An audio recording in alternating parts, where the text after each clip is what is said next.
New York City never truly sleeps, but on certain nights the silence feels heavier than usual, like the city itself is holding its breath.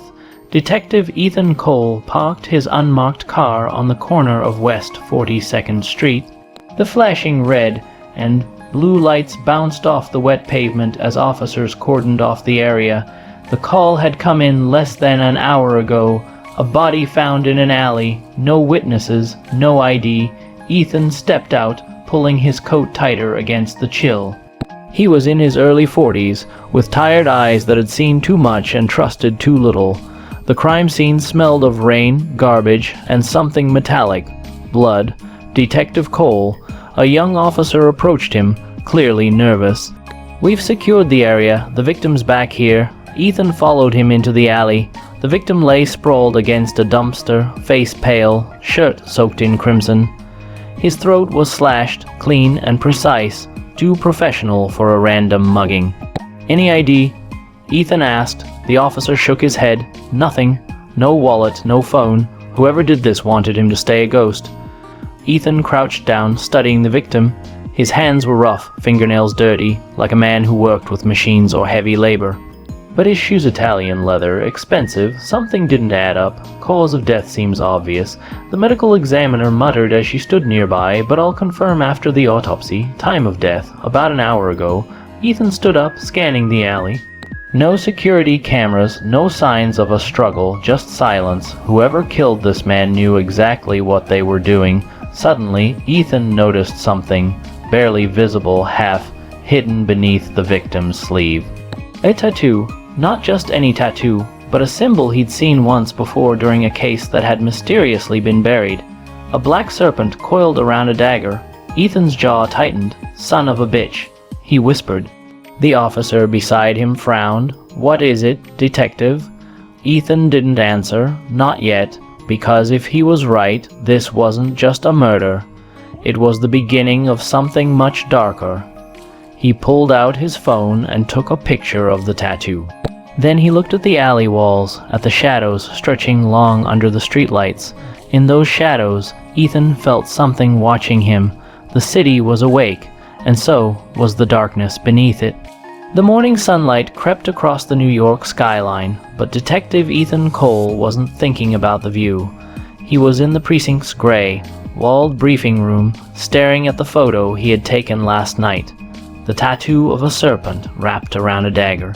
It wasn't random, he knew it. He had seen it years ago on a file that had mysteriously disappeared from police archives. Back then, the case was classified as gang-related violence, but Ethan remembered the Whispers, a secret organization that thrived in the city's shadows. The door creaked open and Captain Laura Martinez, Ethan's superior, walked in. Sharp, confident, and never one to waste words. "Cole," she said, dropping a file onto the table. "Here's what we've got so far. No ID, no prints in the system. It's like this guy never existed." Ethan flipped through the file, crime scene photos, witness reports, barely anything useful until one note caught his attention. 911 caller, anonymous male voice, reported a man bleeding in the alley. Call came from a payphone on 11th Avenue. Caller untraceable. Ethan frowned. Who the hell uses a payphone in 2025? Exactly. Captain Martinez replied, "This feels off. You think this was a mugging?" Ethan shook his head. "Too clean. Whoever did this wanted him erased. But that tattoo..." He tapped the photo. "It's not street. Gang stuff. This is organized." Before Martinez could respond, the door opened again. Officer Ryan Blake, one of the younger detectives, walked in carrying a folder. "Detective," Blake said, slightly out of breath, "we got a lead. Security camera from a liquor store 2 blocks away caught something around the time of the murder." He slid a series of grainy still images across the table. Ethan leaned forward. There was a black SUV speeding down the street minutes after the estimated time of death. The license plate was deliberately covered. "Driver?" Martinez asked. "Tinted windows, no clear view," Blake replied. Ethan's instinct sharpened. SUV like that don't cruise alleys for fun. Our victim was dumped, and whoever was inside. They're pros. Martinez sighed. All right, Cole, run it down, but careful. Something tells me this isn't the kind of case that ends with a clean arrest. That evening, Ethan sat at his desk, connecting dots. No ID, professional kill, black SUV, and the tattoo, the dagger and serpent. He decided to check with an old contact, a journalist, someone who didn't play by the rules but had a way of digging deeper than cops ever could. He pulled out his phone and dialed. After a few rings, a familiar voice answered. "This is Clara James," she said, cautious. "Clara, it's Ethan Cole." There was a pause, then a low laugh. Well, the detective who once told me to stay out of police business. What do you want?" Ethan leaned back in his chair. "A man turned up dead last night. No ID, just a tattoo, a serpent wrapped around a dagger." The line went quiet for a moment. Then Clara's voice dropped, suddenly serious. "You shouldn't be calling me about this, Ethan, if that symbol's back. It means the shadows are moving again." Ethan's heart sank. Shadows, the word he had hoped not to hear. "Tell me what you know," he demanded. Clara exhaled. "Not on the phone. Meet me tomorrow. And Ethan, be careful. If they know you're looking, you're already on their list." Ethan hung up, staring at the phone. His gut told him she was right. Because somewhere in the city, behind tinted windows and locked doors, someone was already watching him. The following evening, Detective Ethan Cole found himself walking into a quiet cafe in Brooklyn. The place smelled of roasted coffee beans and faint cigarette smoke. In a corner booth sat Clara James, her laptop open, a notebook full of scribbles beside her. Clara was in her mid-30s, sharp-eyed, with the kind of confidence only a journalist who had stared down danger could carry. As Ethan approached, she closed the laptop. "You're late," she said, sipping her coffee. "You're lucky I showed up at all." Ethan replied, sliding into the booth. "Last time we worked together, you nearly got me suspended. And last time I checked, my article got the truth out when your department wanted it buried." Clara smirked, then her expression turned serious. "Let's skip the small talk. Show me the tattoo." Ethan slid the printed photo across the table. Clara stared at it, her jaw tightening. "I've seen this before," she whispered, "not just in rumors. 5 years ago, a man contacted me, said he had evidence of a secret group called the Shadows. He carried this exact symbol on his arm. Before I could publish anything, he vanished." "Vanished?" Ethan asked. "Completely. Apartment empty, bank accounts closed, no trace. It was like he never existed." She paused, eyes narrowing. "Just like your John Doe." Ethan leaned forward. "So who are the Shadows?"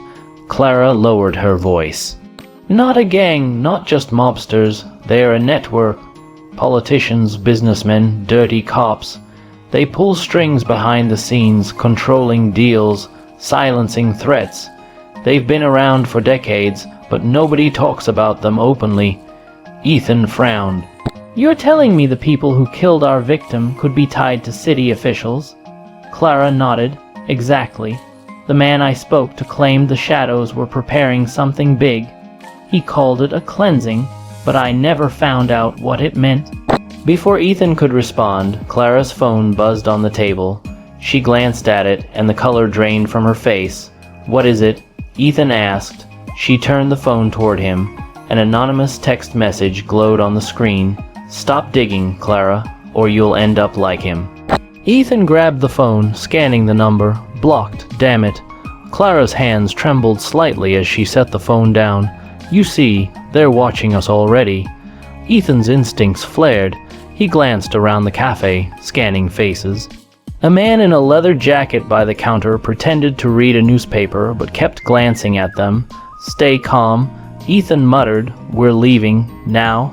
He stood, subtly placing himself between Clara and the man. As they walked toward the exit, the stranger lowered the newspaper and watched them leave, eyes cold, expression unreadable. Outside, the night air felt heavy. Ethan's car was parked across the street. He unlocked it quickly, guiding Clara inside. As they drove off, Clara looked at him. You still think this is just another homicide, detective? Ethan gripped the wheel tighter, his jaw clenched. No, this is bigger, and if the shadows are back, then we're standing at the edge of something we might not be able to control.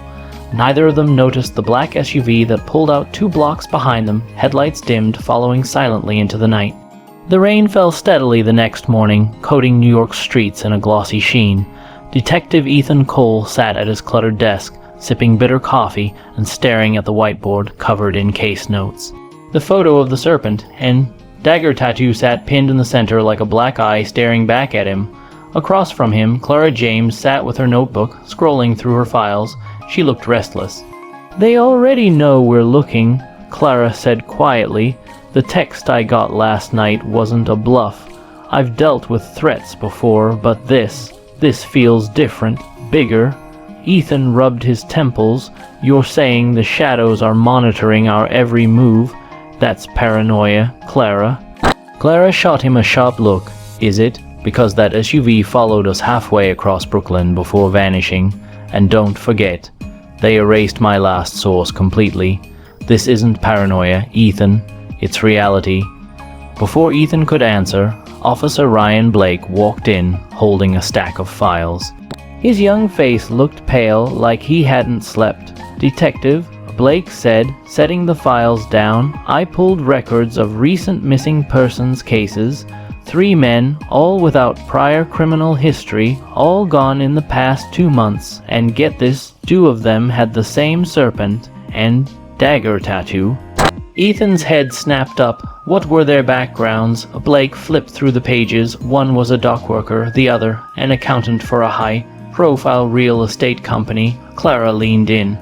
"An accountant? That screams financial laundering. The shadows aren't just killing random people, they're cleaning house." Ethan nodded slowly, which means our John Doe may have been one of theirs. Maybe he turned against them. Clara's eyes widened. Or he knew too much. The room fell silent for a moment, the rain pattering against the windows. Then Ethan's desk phone rang, its shrill tone cutting through the tension. "Cole," Ethan answered. A distorted voice came through the line. "Detective, you're in over your head. Walk away, or you'll drown in the shadows." The line went dead. Ethan froze, staring at the receiver. Blake and Clara exchanged uneasy glances. "They're not just watching us," Ethan said grimly. "They're warning us." That evening, Ethan and Clara met at her apartment, a small but neat place lined with stacks of newspapers and books. She poured them both coffee, her hands shaking slightly. "I got something from one of my sources," Clara said, sliding a folder across the table. A name kept popping up in whispered conversations. Victor Kane, business tycoon, philanthropist, always in the news for his charity work, but behind the scenes, he's rumored to be funding operations for the shadows. Ethan flipped through the folder, studying photos of Kane shaking hands with politicians, cutting ribbons at charity events, smiling for cameras. He looked untouchable. "If Kane's involved," Ethan muttered, "then this goes higher than we thought. Politicians, cops, maybe even federal connections." Clara leaned closer. "You see now, we're not chasing a murderer. We're pulling at the threads of a web that stretches across the whole damn city." Ethan looked up, his jaw tight. "Then we better be ready to burn that web down." As he spoke, Clara's phone buzzed again. She picked it up and went pale. Another anonymous message. "You've been warned once. This is your last chance." Attached was a blurry photo, taken just hours ago, Ethan and Clara sitting together at her apartment table. Someone was outside, watching, right now. Ethan rushed to the window, yanking the blinds aside, but the street below was empty, just rain and shadows. Clara's voice shook. "They're everywhere, Ethan. We can't trust anyone." He turned back to her, eyes burning with resolve. "Then we stop trusting, and we start fighting back." Outside, across the street, a camera lens pulled back into the shadows of a parked SUV. The watchers remained unseen, but their message was clear. The game had only just begun. The Hudson River docks stretched out under a cold, moonlit sky. The air smelled of salt water, diesel fuel, and rusted iron. Freight containers stood stacked like silent giants, casting long shadows across the pier. Detective Ethan Cole crouched behind a stack of crates, binoculars in hand. Beside him, Clara James shivered under her coat, notebook tucked away but recorder in her pocket. "You sure about this tip?" she whispered. Ethan adjusted the binoculars. Blake traced shipping logs. Cargo comes in tonight, off the books. If the shadows are moving contraband, this is where we'll see it. Down by the pier, a black SUV rolled up, its headlights briefly flashing over the wet asphalt. 5 men stepped out, dressed in dark coats, their movements precise and professional. One of them carried a briefcase. Ethan zoomed in. His stomach nodded. "That's Victor Kane's right-hand man, Marcus Verla." Clara's eyes widened. "If he's here, this isn't just contraband. This is business at the top level." They watched as a cargo container was unlocked. Inside, under dim floodlights, were crates of assault rifles wrapped in plastic. Verla opened the briefcase, showing stacks of cash. The exchange was quick, efficient, and cold. Suddenly, Clara flinched. "Ethan, look." From the shadows, more men emerged, heavily armed, faces masked. They weren't dock workers, they were soldiers. Ethan cursed under his breath. "This isn't a deal, it's a transfer, military, grade weapons." He reached for his phone to snap photos, but a sharp click echoed behind them. The unmistakable sound of a gun being cocked. "Drop the phone, detective," a voice growled. Ethan and Clara froze, slowly turning. Ethan saw 2 masked men aiming rifles straight at them, hands where I can see them. Ethan raised his hands, his mind racing. Clara's recorder was still running, hidden in her coat pocket. He gave her the slightest nod. "Don't stop it." The gunman marched them out into the open, shoving them toward the pier. Verla looked up, his smirk widening when he recognized Ethan. "Well, well," Verla said, his voice smooth like poison. "Detective Cole, you've got a bad habit of sticking your nose where it doesn't belong." Ethan glared at him. "And you've got a bad habit of trafficking weapons through my city." Verla chuckled. "Your city? No, detective. This city belongs to us. You just don't see it yet." He gestured to one of his men. "Take them to the water. Make sure they sink." The masked gunman shoved Ethan and Clara toward the edge of the pier. The dark waves lapped hungrily against the wood. At the last second, Ethan twisted, slamming his elbow into one gunman's face. The rifle clattered to the ground. Clara screamed as shots rang out, echoing across the docks. Ethan dove behind a container, grabbing the fallen rifle. Bullets sparked against the metal. Clara crouched low, covering her head, heart racing. "Run!" Ethan shouted. "Get to cover." The dock erupted into chaos. Gunfire ripped through the night, shattering the fragile silence. Verla barked orders, his men spreading out, weapons raised. Ethan returned fire, his breath ragged, his mind focused. One masked man dropped. Another screamed as a bullet grazed his leg. Clara sprinted behind a stack of barrels, clutching her recorder like a lifeline. She knew this was more than a story now. It was survival. A spotlight suddenly swept across the docks, and YPD backup. Sirens wailing in the distance. "Damn it," Verla cursed. "Move the shipment, now." His men scrambled, loading crates back into the container. The black SUV roared to life. In the chaos, Verla slipped into the shadows, vanishing before Ethan could take aim. Within minutes, the gunfire ceased. Several of Verla's men lay on the ground, wounded or dead. Others escaped into the night. Ethan lowered his weapon, chest heaving. Clara emerged, shaken but alive. "You okay?" Ethan asked, his voice rough. Clara nodded, though her hands trembled. "I got it all on tape, every word, every shot. They can't bury this now." Ethan looked out over the river, the waves reflecting red and blue as police cars swarmed the docks. He knew the fight was far from over, because Victor Kane hadn't just sent his men to move weapons. He had sent a message, and Ethan Cole had just fired back. The aftermath of the docks was chaos. Police sirens wailed, red and blue lights dancing across the rain-soaked pier. Paramedics rushed wounded officers into ambulances, but Victor Kane's man, Marcus Verla, was gone, and with him, the truth behind the shipment. Detective Ethan Cole stood with his coat dripping, staring at the crates of seized weapons. Assault rifles, grenades, and tactical gear, enough to start a small war. Captain Laura Martinez stormed over, her face hard. "What the hell were you doing here without authorization, Cole?" Ethan didn't flinch. Following a lead, "If I hadn't been here, those guns would be halfway across the city by now." Martinez's jaw tightened. "You think you're a hero? You just put half this precinct in danger. Do you have any idea who we're up against?" Ethan's eyes narrowed. "I do, that's why I'm not walking away." Martinez leaned closer, her voice dropping, then listened carefully. "This case, it's bigger than the NYPD, bigger than you and me.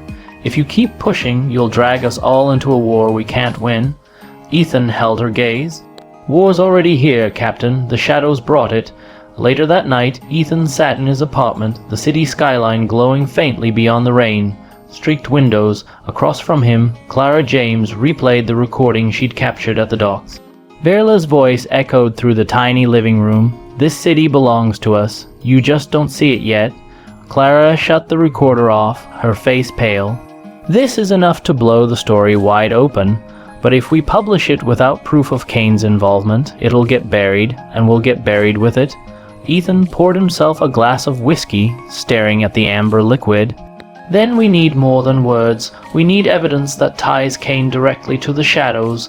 Clara hesitated. "You're talking about going deeper into their world." Ethan nodded. "Exactly." The next day, Ethan met Officer Ryan Blake in the precinct parking lot.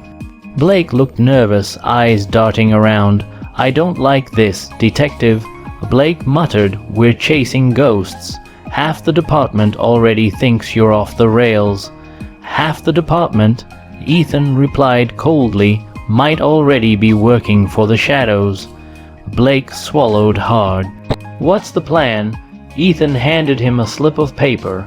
"An informant down in the east side, ex-gang runner. He used to move product for the shadows before they cut him loose. If anyone can tell us how Kane fits in, it's him." Blake nodded reluctantly. That night, Ethan and Clara found themselves in a dimly lit warehouse on the east side. The air smelled of oil and mildew.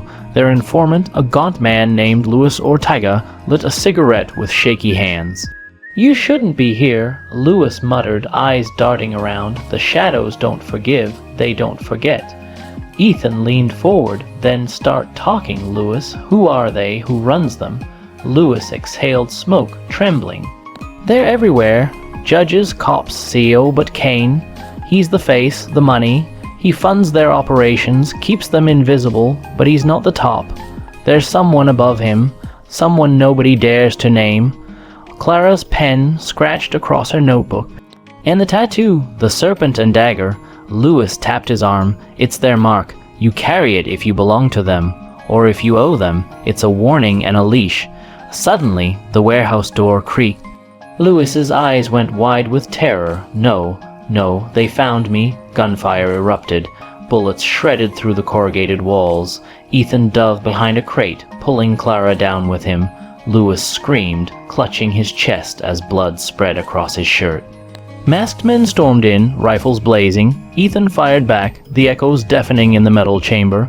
Clara crawled toward cover, heart hammering. Through the chaos, Luis gurgled his last words. "Find the black ledger. Kane keeps everything there. Names, proof." Then his body went limp.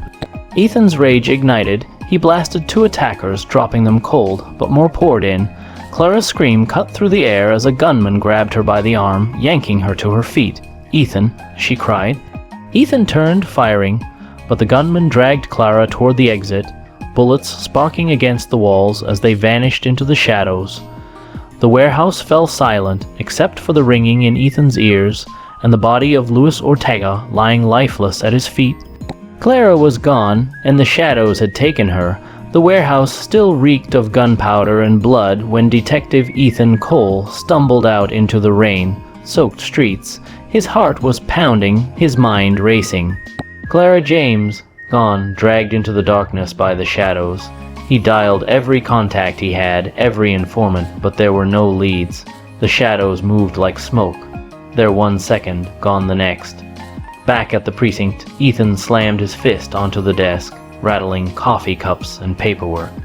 Officer Ryan Blake entered, eyes wide. Jesus, Cole. What the hell happened to you? They took her. Ethan snapped, his voice raw. The shadows have Clara, and I'm not letting them keep her.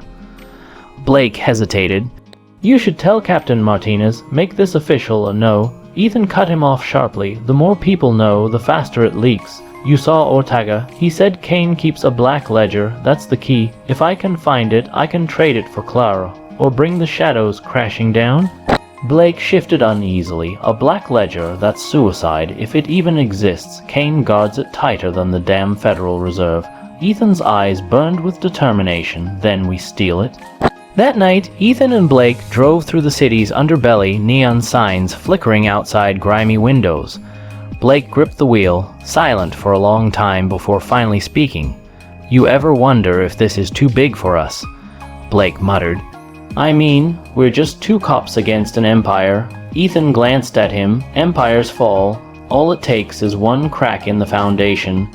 Blake didn't respond, but his jaw tightened. Hours later, they parked outside a sleek skyscraper in Midtown, one of Victor Kane's corporate offices. The lobby lights glowed faintly, security cameras sweeping across polished marble floors. This is it, Ethan whispered. Kane keeps his private records here. If the ledger exists, it's in that office. Blake nodded stiffly. I'll cover the cameras, you get inside. Ethan slipped through the service entrance, lockpicking tools clicking quietly. The halls smelled of fresh paint and expensive cologne, a far cry from the stench of the docks. He reached Kane's office, heart pounding, and pried open the mahogany desk drawers, files, receipts, shredded documents, and then, hidden in a false bottom, a black leather, bound book, the Black Ledger.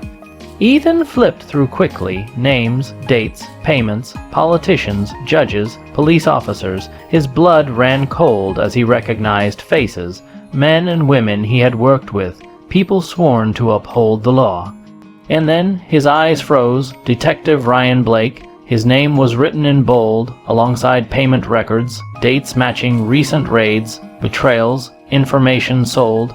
Ethan's stomach twisted. No, it can't be. Suddenly, the office door creaked open.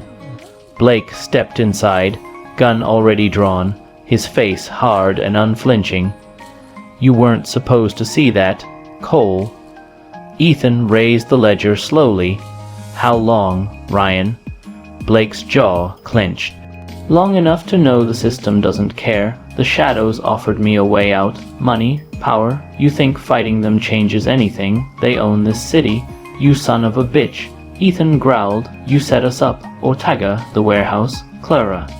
Blake's eyes flickered, guilt hidden behind cold resolve. It wasn't personal. You were digging too deep. Clara was leverage. You're a liability. Ethan tightened his grip on the ledger. Then you'll have to shoot me. Blake smirked. If it comes to that, I will. For a tense moment, the two men stared at each other, guns aimed, silence thick in the air. Then alarms blared through the building. Red lights flashed. The shadows were coming. Ethan bolted for the exit, ledger clutched tight, bullets tearing past him as Blake opened fire. He dove down the stairwell, heart hammering, the betrayal still burning in his chest. The man he had trusted most, his partner, was a shadow. And now Ethan was on his own. Rain lashed against the windshield as Detective Ethan Cole sped through the streets of New York, the black ledger on the passenger seat beside him. His hands were trembling, his mind replaying the image of Ryan Blake standing in Kane's office, gun pointed at him. His own partner, a shadow, the betrayal cut deeper than any wound, but worse than that was Clara. Still in their hands, every second wasted was another second closer to her death. Ethan pulled into an abandoned parking garage, his safe place for gathering his thoughts. He flipped open the ledger under the dim dome light. Each page dripped with corruption. Judges bought, cops silenced, deals signed in blood, but one entry froze him in place. Operation Nightfall scheduled for Friday, 11:00 p.m. location. Grand Harbor Terminal. Ethan's breath caught. That's tonight, and Clara's name was written beneath it, not as a conspirator, as a target. He slammed the ledger shut and dialed Captain Martinez. For once, he didn't care about secrecy. Martinez, it's Cole. I have proof. A black ledger. Kane, the shadows, everything. Meet me at the terminal in 1 hour. Bring backup. If you don't, we lose this city. The captain's voice crackled back, heavy with doubt. Cole, if this is another one of your theories, it's not a theory. Ethan roared, it's happening tonight. There was a pause, then Martinez sighed, fine, but if you're wrong, you're finished. At 10:45 p.m., Ethan crouched behind stacked shipping containers at the Grand Harbor terminal. The air smelled of salt and oil, the fog hanging thick around the massive cranes. Across the dock, black SUV pulled up. Men in suits stepped out, armed and coordinated. In the center of it all stood Victor Kane, tall, cold, untouchable. And beside him, Clara James, hands tied, a hood ripped off her head. She looked defiant despite the bruises. Ethan's chest tightened. Hang on, Clara, I'm here. Through the mist, another figure appeared. Ryan Blake. He strode confidently to Kane's side, exchanging a firm handshake. Ethan felt rage boil inside him, but he forced himself to stay hidden. Kane raised his voice, speaking to his men. Tonight, we erase the last threats to our order. The ledger served its purpose, but now it dies with her. He gestured to Clara. Ethan's grip on his pistol tightened. The fog swirled. Every instinct screamed at him to charge, to shoot, to end it. But then, distant sirens wailed. Red and blue lights cut through the mist. Captain Martinez had come, with a convoy of NYPD cruisers. Shadows scrambled for weapons, the air exploding with gunfire. Chaos erupted across the docks. Ethan darted from cover, sprinting toward Clara. Bullets sparked off steel around him. He dove, slamming into the guard holding her, knocking him to the ground. Ethan, Clara gasped as he cut her bindings. I've got you. Stay low. But before they could move, a gun cocked behind them. Ethan froze. Ryan Blake stood just feet away, pistol aimed at Ethan's head.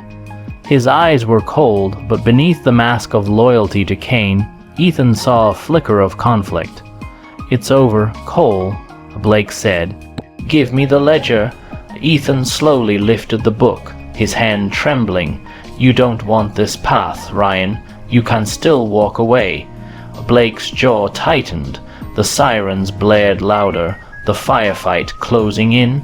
I already chose, he whispered. He pulled the trigger click. Empty. Ethan didn't hesitate. He lunged forward, slamming Blake to the ground, fists flying in a blur of rage and betrayal. Years of partnership shattered with every punch. But Kane's voice cut through the chaos. Enough, kill them all. Shadows swarmed, and Ethan realized this wasn't victory. This was the breaking point. Gunfire tore through the Grand Harbor terminal like thunder. Sirens wailed, lights flashed across the fog, and the docks turned into a war zone. Detective Ethan Cole shoved Clara behind a steel container, shielding her from the storm of bullets. His knuckles were bloodied from the fight with Ryan Blake, but his grip on the pistol was steady. Across the chaos, Victor Kane stood tall, directing his men with cold precision. He was untouchable, a shadow king orchestrating a city's downfall, and beside him, Ryan Blake had risen again, gun reloaded, eyes locked on Ethan. Cole, Kane's voice carried through the fog.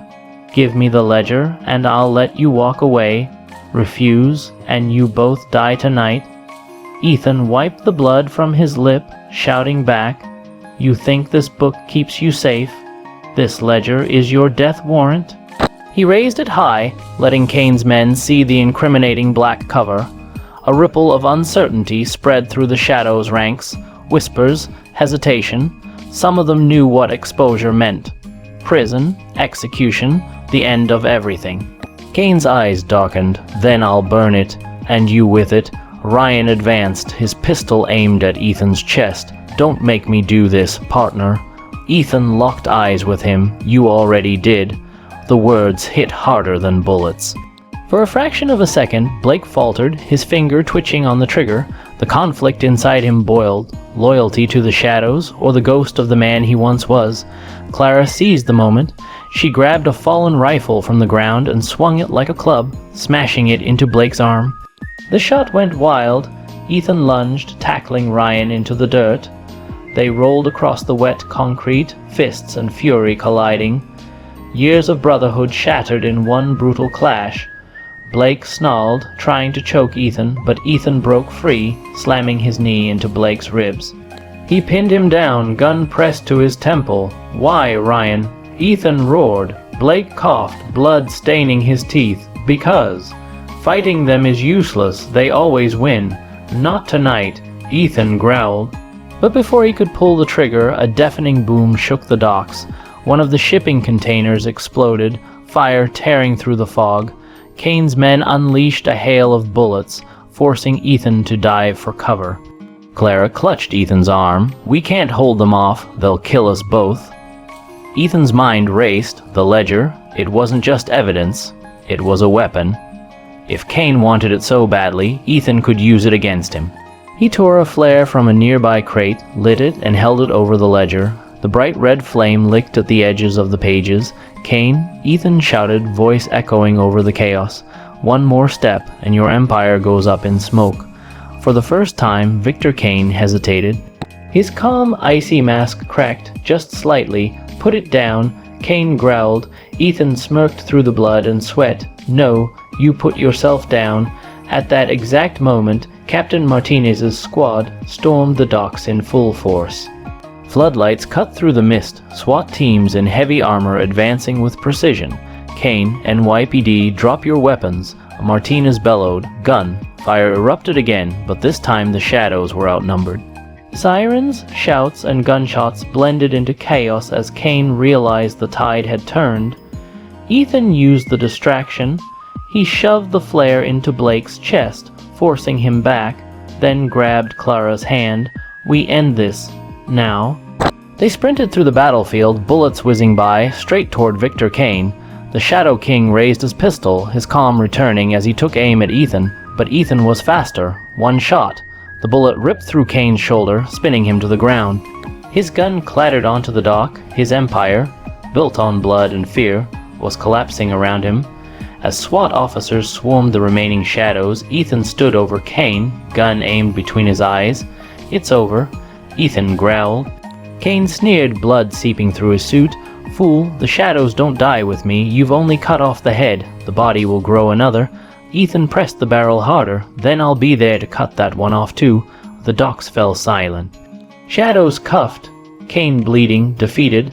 Clara safe at Ethan's side. But as Ryan Blake was dragged away in chains, his cold stare met Ethan's one last time. There was no regret in his eyes, only a chilling promise. The war wasn't over. This was just the beginning. The Grand Harbor Terminal lay in ruins. Smoke drifted across the docks, mingling with the salt of the sea and the acrid stench of gunpowder. Sirens echoed through the night as paramedics rushed past, loading the wounded into ambulances. Detective Ethan Cole sat on the back bumper of an NYPD van, his shirt torn, knuckles bruised, a bandage hastily wrapped around his shoulder. Beside him, Clara James leaned against the cool steel, her eyes tired but unbroken. "You saved me," Clara whispered, her voice hoarse. Ethan shook his head. "You saved yourself. I just showed up in time." For a rare moment, silence hung between them, not the silence of fear, but of survival. A few feet away, Victor Kane was shoved into the back of an armored transport, his expensive suit stained with blood. He caught Ethan's gaze and smirked despite his defeat. "This changes nothing, Detective," Kane sneered, his voice low but sharp. "You've won a battle, but the shadows, they are eternal." The steel door slammed shut, cutting him off, but his words lingered heavy and poisonous. Captain Martinez approached, his face grim. He held the black ledger in one hand, flipping through its damning pages.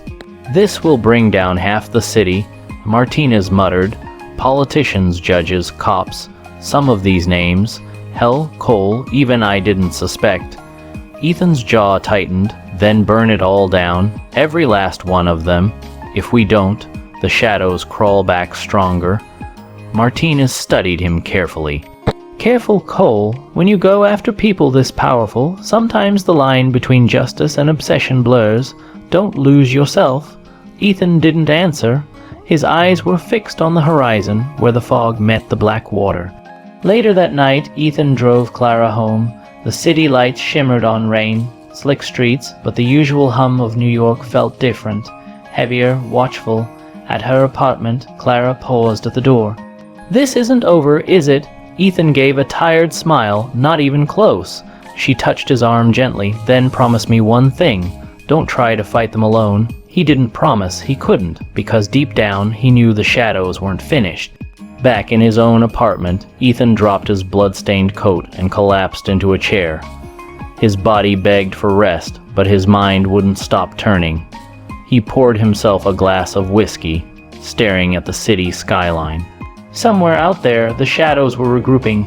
Kane was only a piece of the machine. The ledger was only a fragment of the truth. On his desk, his phone buzzed. An unknown number. He hesitated, then answered. A distorted voice spoke softly. "You've made powerful enemies, Detective Cole. Kane was never the leader, just a caretaker. The real shadow is still watching, and you've caught his eye." The line went dead. Ethan's grip tightened on the glass until it cracked in his hand. Blood trickled down his palm, but he didn't flinch. His eyes narrowed, a storm brewing within, then let him watch. Ethan muttered to himself, "Because I'm coming for him." The city outside glittered with false peace, and in the darkness, the shadows waited. Thanks for watching.